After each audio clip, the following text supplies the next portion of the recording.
Kok bisa ada yang dapetin line paling banyak dan ada yang dapetin line paling sedikit? Kok bisa ya main vokal itu bahkan dikalahkan oleh yang menjadi lead vokal atau sub vokalnya? Kenapa dapat seperti itu?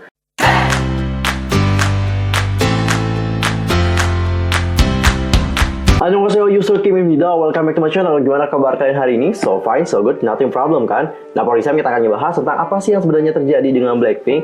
Karena beberapa belakangan terakhir mereka begitu banyak mendapatkan problem. Cukup sedih sih dengernya. But wait, sebelum kita membahas hal tersebut, pastikan dulu untuk bantu perkembangan channel aku dan cara subscribe, like, and comment. Follow Instagram aku di @yusurkim. Follow fans page aku di Facebook yaitu Detektif Teori. Follow juga Twitter aku di @yusurkim2. Dan pastikan juga jangan lupa untuk share video ini sebanyak-banyaknya kepada K-popers yang lain. Oke, tanpa basa-basi lagi, let's share this out. Oke, di sini aku udah ngerangkum berbagai permasalahannya. Untuk pertama kita akan mulai dulu ngebahas tentang lagu Ice Cream, yang mana ada liriknya itu dituduhkan telah melakukan penghinaan terhadap agama Islam. Tuduhan penghinaan ini terletak pada lirik lagu pada bagian Lisa yang menyebutkan nama Nabi Musa Moses. Pada lirik lagu Ice Cream di verse pertama, Baekhyun sebagai penulis lagu Ice Cream akhirnya memberikan klarifikasi atas tuduhan pelecehan agama tersebut. Dan berikut adalah klarifikasi dari si penulis lirik lagu.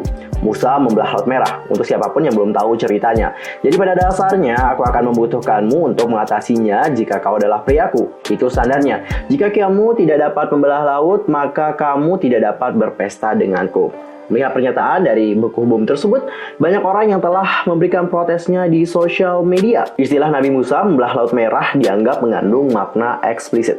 Melihat banyaknya yang protes, akhirnya Baekhyun pun nggak tinggal diam dan akhirnya buka suara juga. Dan berikut adalah ungkapan atau klarifikasi lengkap dari Baekhyun. Play the part, lakukan bagianmu dalam hubungan. Most part the sea. Kata part berkaitan dengan Nabi Musa yang aku gunakan dalam rap punchline. Sangat menarik melihat ribuan orang asing sok tahu tentang apa yang kau maksud. Pertama, aku adalah seorang Kristen. Kata Nabi Musa tidak ada unsur seksual. Baekhyun melanjutkan, aku berkata, kamu adalah yang terpilih. Artinya, aku memilih kamu dari sekian banyak pria.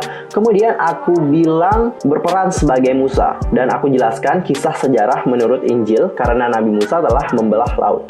Itu adalah permainan kata dan aku bisa menggunakannya jika kamu tidak bisa memindahkan gunung atau membelah lautan. Kamu tidak bisa bersamaku. Sang penulis juga membantah bahwa lirik dari Ice Cream itu mengandung unsur dan juga simbol seksual. Menurutnya, lirik lagu Ice Cream yang dinyanyikan oleh Blackpink dan Selena Gomez itu memiliki arti menjadi pacar yang baik dan melakukan segalanya untuk perempuan yang dia cintai. Wah, sebenarnya ini bahaya juga ya. Kayaknya banyak yang ngeres pikirannya dan menganggap bahwa lagu Ice Cream ini mengandung unsur-unsur seperti itu. Seharusnya lebih memperdalam lagi ya researchnya terhadap lirik lagu ini supaya nggak salah paham. Selain itu, Baekhyun juga meminta supaya orang-orang berhenti untuk menghujatnya, baik di kolom komentar maupun melalui direct message secara langsung. Ia berkata, silahkan berkaca sebelum menuduh seseorang melecehkan agama. Asumsimu salah dan membuang waktu untuk melakukan hal mengerikan padaku. Jika kamu masih tersinggung, aku minta maaf. Dan itulah yang hanya bisa kulakukan untukmu. Itu tidak ditulis untuk menyinggung siapapun. Aku meyakini apa yang aku tulis. Well, tadi udah jelas bagaimana klarifikasi resmi dari si penulis lagu yaitu Baekhyun. Dari klarifikasi yang disampaikan oleh Baekhyun, kita dapat mengambil beberapa poin yang penting. Yang pertama adalah lirik lagunya itu tidak bertujuan sama sekali untuk melakukan penghinaan terhadap agama. Ini tuh hanya murni sebagai permainan kata dalam lirik sebagai punchline. Yang kedua adalah lirik lagunya itu tidak mengandung unsur-unsur yang berbau seksual, tapi lebih untuk menggambarkan pacar yang baik dan melakukan segalanya untuk perempuan yang dia sukai. Udah clear kan? Gak ada permasalahan tentang hal tersebut.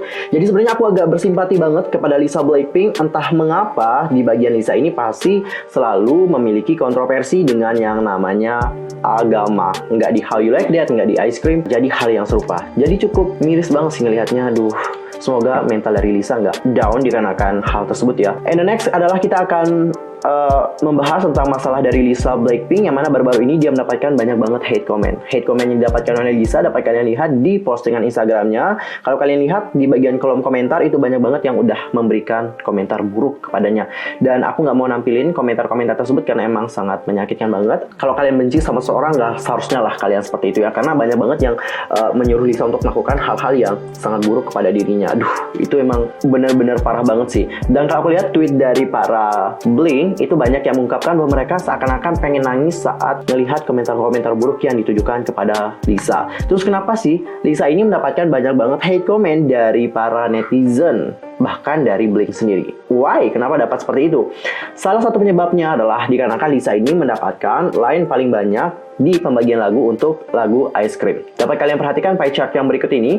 Di posisi pertama itu ada Selena Gomez dengan line sebanyak 44,8 detik, lalu Lisa 40,2 detik, Jennie 26,5 detik, Jisoo 24,2 detik, dan terakhir adalah Rosé 19,2 detik. Sejak awal dirilis, hal ini menjadi perbincangan hangat dan juga perdebatan di kalangan penggemar. Banyak penggemar berpendapat bahwa pembagian lainnya itu nggak adil atau buruk. Jujur ya, kalau aku lihat pas pertama-tama ini kok kayak emang sih nggak baik banget, buruk banget. Tapi setelah aku pikir-pikir lagi, nanti Blackpink ini kan akan manggung. Nah pas manggung, mereka nggak mungkin dong sama Selena Gomez terus-terusan. Pada I mean adalah bagian dari Selena Gomez yang 44,8 detik ini pasti akan dibagi ke 3 member yang lain, Jennie, Jisoo, dan juga Rosé. Bener nggak? Oke, kita di sini akan melakukan perhitungan ya. Aku sebenarnya males banget melakukan menghitung, tapi coba deh kita melakukan perhitungan. Dan tolong dicatat ini tuh cuman untuk perkiraan doang. Karena nanti pasti pas dibagi line Selena Gomez itu hasilnya agak mirip-mirip lah sama apa yang aku bagi ini. Line yang dimiliki oleh Selena Gomez adalah 44,8 detik. Kalau kita bagi 3 itu hasilnya kurang lebih 14,9 detik. Nah, 14,9 detik ini akan kita tambahkan dengan line dari member sebelumnya. Dimulai dari Jennie. Line awal dari Jennie adalah 26,5 detik. Kalau kita tambahkan 14,9, hasilnya adalah 41,4 detik. Lalu Jisoo 24,2 detik. Ditambahkan dengan 14,9, hasilnya adalah 39,1 detik.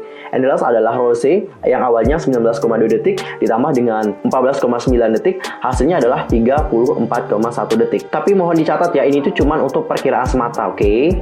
Perkiraan doang. So, hasil akhirnya adalah seperti ini. Jennie akan mendapatkan 41,4 detik, Lisa 40,2 detik, Jisoo 39,1 detik, dan terakhir adalah Rosé 34,1 detik. Tapi menurut aku ada kemungkinan bahwa Rosé ini akan mendapatkan line paling banyak karena beberapa bagian dari Selena Gomez itu kalau aku dengar sangat cocok banget dinyanyikan oleh Rosé. What I mean adalah sebenarnya line distribution dari Ice Cream ini ya nantinya akan sangat bagus banget kalau mereka udah live dan mungkin terlihat buruk untuk sekarang. Tapi kalau udah live itu pasti bagus banget hasilnya, serius. Terus kalau aku lihat komentar di sini juga banyak yang kayak mengeluhkan, mengapa si Jennie ini belum mendapatkan bagian rap? Nggak di How You Like That, nggak di Ice Cream, Jennie bahkan belum mendapatkan bagian rapnya. Padahal posisi dari Jennie adalah sebagai main rapper. Kok dia belum nge-rap juga? Ini kan masih tahap kedua, Blackpink melakukan comeback. Nah, nantinya di tahap ketiga ini, aku rasa di sanalah Jennie benar-benar akan melakukan rap. Itu kayaknya menjadi puncak gitu loh untuk Blackpink melakukan comebacknya, jadi pasti akan spektakuler banget. Dan di sanalah si Jennie ini akan melakukan bagian rapnya. Itu sih menurut aku ya. Nanti coba deh kalian lihat sendiri. Aku yakin seperti itu. Akan kembali lagi eranya Jennie seperti yang ada di Do Do Do. Agak miris sih sebenarnya ya kalau kita ngelihat sesama fandom itu saling berdebat satu sama lain dikarenakan masalah line distribution.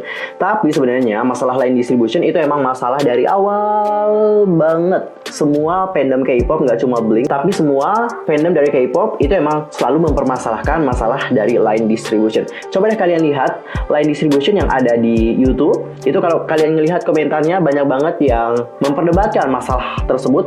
Bahkan ada salah satu grup yang sangat populer banget, punya member yang lumayan banyak juga, dan dikarenakan ada salah satu membernya yang mendapatkan line paling banyak, bahkan melebihi main vokal, dia begitu banyak mendapatkan kebencian dari sana. Banyak yang bilang, ih aku benci banget sama member yang ini, kok didapetin line yang banyak dibandingkan si main vokalnya, ih nggak adil banget sih, gitu. Serius, nggak cuma Blackpink doang gitu, tapi hampir beberapa fandom yang lain juga mendapatkan hal yang serupa. Lalu sebenarnya, bagaimana sih pembagian dari line distribution ini? Kok bisa ada yang dapetin line paling banyak dan ada yang dapetin line paling sedikit? Kok bisa ya main vokal itu bahkan dikalahkan oleh yang menjadi lead vokal atau sub vokalnya? Kenapa dapat seperti itu? Jadi gini guys, seperti yang pernah aku baca dari iKON, si iKON ini mengungkapkan bahwa untuk membagi line distribution dalam sebuah grup itu emang nggak mudah banget.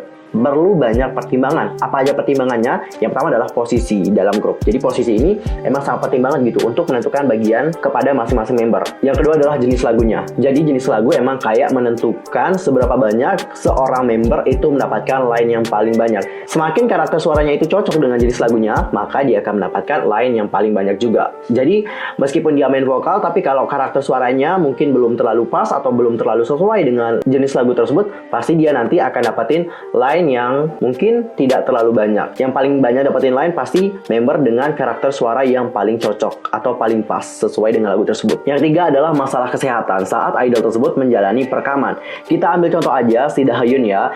Ada bagian dalam lagu Cheer Up yang sebenarnya itu harus dinyanyikan oleh Dahyun. Bagian yang dimaksud adalah bagian yang dinyanyikan oleh Sana, yaitu Sha Sha Sha. Jadi bagian itu sebenarnya dinyanyikan oleh Dahyun pada awalnya. Tapi saat itu Dahyun ini kayak memiliki masalah pada tenggorokannya ya kalau nggak salah. Jadi bagian dari Dahyun ini harus dipindahkan kepada member yang lain, yaitu kepada si Sana. Dan Sana pun emang cocok juga karakter suaranya dengan bagian tersebut. Dan untuk tambahan juga, saat aku nonton Produce The Series di Mnet, saat kalian melakukan perekaman lagu, produser kayak memilih dulu bagian lain yang sesuai dengan karakter vokal yang dimiliki. Jadi, member dari grup tersebut akan disuruh menyanyikan seluruh bagian dari lagunya, lalu si produser akan mendengarkan dengan seksama dan menentukan bagiannya. Jadi sebenarnya kalau kalian mau protes tentang masalah line distribution, itu bisa langsung ke produser lagunya, bukan kepada membernya. Karena membernya di sini cuman kayak ya menerima bagiannya mereka gitu, nggak ikut terlibat dalam pembagian line distribution. Tapi ada beberapa kasus untuk idol yang nge-produce lagunya sendiri, itu biasanya mereka sendiri yang akan bagi. Contohnya kayak NU'EST, itu kalau kalian line distributionnya emang sangat baik banget karena mereka emang bagi sendiri lagunya. Dan pastinya sudah ditentukan dengan karakter suara dari masing-masing member. Seperti itu. Jadi sekarang udah paham kan bagaimana pembagian dari line distribution. Itu emang agak rumit banget pembagiannya, tapi seperti itulah faktanya. Miris banget sebenarnya kalau kita ngelihat komentar hate kepada Lisa Blackpink. Aku sebenarnya nggak menyalahkan sih kalau kalian mau jadi penggemar OT-OT-an, itu sebenarnya nggak masalah gitu. Itu soalnya hak kalian sendiri. Kalau kita memaksakan yang lain untuk kamu berhenti dong jadi OT-OT-an. Kalau kamu emang suka sama satu membernya, ya udah semua member juga harus kamu sukai. Kita sebenarnya nggak bisa memaksa orang untuk melakukan hal tersebut. Karena kalau masalah suka kepada sesuatu itu kan dari hatinya seseorang. Kita juga nggak bisa egois sih untuk memaksa orang mencintai seluruh member Blackpink. Karena emang ada beberapa orang yang suka kesulitan untuk mencintai semua orang. Dia biasanya hanya bisa mencintai satu orang saja. Tapi nggak ada salahnya kita sesama Blink itu saling mengingatkan satu sama lain untuk tidak membenci member yang lain. Sekiranya kalau kalian emang nggak bisa suka dengan member tersebut, kalian itu seharusnya bisalah untuk menghormati dan juga tidak membenci yang lain. Kalau kalian nggak suka, minimal nggak usah nge-hate yang lain. I think itu bukan hal yang sulit ya. Kalau menyukai membernya mungkin agak sulit, tapi kalau untuk menahan diri nggak nge-hate, masa sih nggak bisa? Bisa dong ya ditahan ya, oke? Jadi guna memberikan dukungan kepada Lisa, topik Lisa You Are Loved menjadi trending. Selain topik mengenai Lisa, beberapa member yang lain mulai dari Jennie itu trending dengan Jennie It Girl, lalu ada Jisoo dengan Jisoo Human Dior, dan terakhir adalah Rosé dengan topik main vokalis is Rosé. Blink di seluruh dunia kayaknya merasa bersalah dan juga kecewa dengan apa yang terjadi pada comeback Blackpink yang kemarin pada tanggal 28 Agustus yang lalu. Sesuatu hal yang nggak pernah dipikirkan terjadi, yaitu penggemarnya malah mempermasalahkan masalah line distribution. Tentu itu menjadi kekecewaan banget ya, dan aku rasa Blackpink kalau ngelihat hal tersebut jadi agak sedih gitu melihat penggemarnya memperdebatkan masalah line distribution itu. So dikarenakan hal itulah, United Blackpink fanbase dan juga Selenator fanbase berencana untuk mengulang kembali pesta rilis single Blackpink X Selena Gomez seperti pada tanggal 28 Agustus tanpa halangan lagi. Penggemar akan fokus ke mass buying iTunes, streaming Spotify, dan juga YouTube, Shazaming, radio request, serta meramaikan tagline dan juga hashtag Twitter. Kegiatan tersebut akan diadakan pada 2 September 2020 waktu 00:00 Korea Selatan yang akan mendatang. So, buat kalian para Blink, prepare kuota kalian sebanyak-banyaknya ya. Lakukan apa yang kalian bisa untuk mendukung kegiatan Redo guna memberikan support kepada Blackpink. Oke? Sumpah ya guys, aku merinding banget bacain ini. Aku ngerasa kayak nonton film gitu. Jadi, tokoh utama biasanya akan menghadapi badai yang besar atau konflik yang akan membuat hidupnya ini merasa di bawah banget. Namun, dengan bersama-sama mereka dapat melewati badai tersebut. Begitulah dengan Blink dan juga Blackpink. Kalian baru saja menghadapi badai yang sangat besar banget, dan itu membuat kalian terlibat konflik satu sama lain. Tapi sekarang kalian udah bersatu kembali dan bersiap untuk bangkit kembali. Wah, ini sumpah kayak film banget sih. Dan aku yakin di comeback yang terakhir, last comeback di tahap ketiga nanti, itu aku rasa kayaknya akan besar banget serius. Ntar kalian lihat banget ya, itu kayaknya spektakuler banget. Ini tuh sumpah kayak plot twist dari YG Entertainment banget sih. Oke, well done untuk video hari ini. Thank you banget udah nonton video aku. Aku mohon maaf banget kalau ada kesalahan, baik dalam ucapan, tindakan, dan sebagainya. I'm so sorry banget. See you next time di video berikutnya. Thanks for watching. Gumawo, annyeong.